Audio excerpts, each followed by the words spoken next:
قصه قدر مادر. جوان نقل می کند: باری در نشستی چند از دوستان با همدیگر صحبت می کردیم که بناگاه صدای زنگ تلفن یکی از دوستانمان بلند شد. او در جواب زنگ چنین گفت: ها، چی میگویی؟ وقتی گپ زدن ندارم، مرا به حالم گذار، کمی با دوستانم نشینم. ای بس کن، بدتر سخنت را میگویی.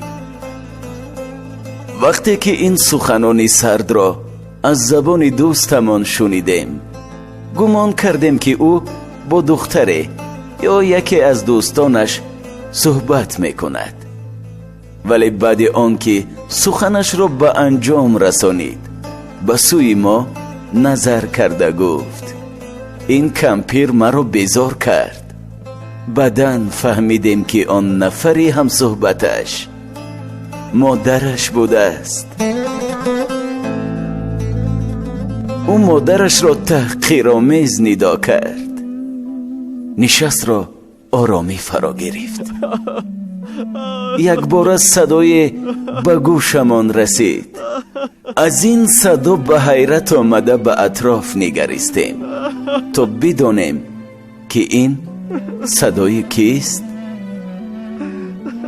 دیدیم که یکی از دوستانمان زار زار می گرید. وقتی که همه به سوی او با حس کنجکاوی نگریستیم، او لب به سخن گشاد و گفت: ای کاش من نیز مادر می داشتم. ای کاش مادرم مرا اذیت می داد و من در جوابش می گفتم: مادر جان عزیزم، هرچی خواهی بگو، ولی بدان که من دوستت می دارم.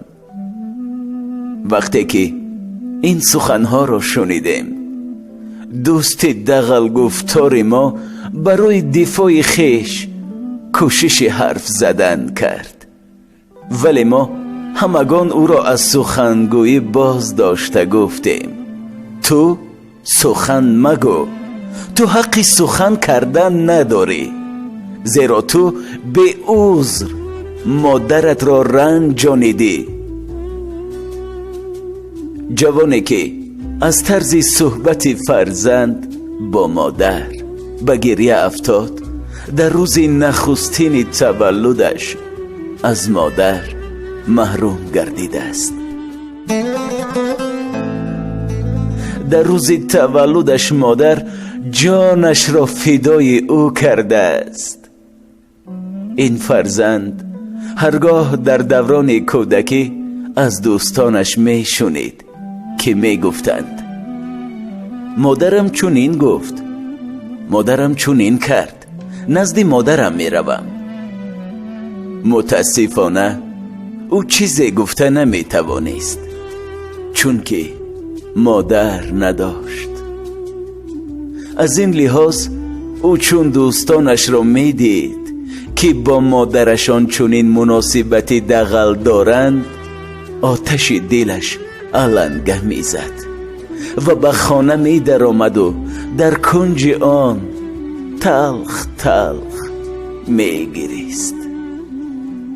بله، قدر مادر را بیشتر آن نفری می داند که این نور چشم را از دست داده است.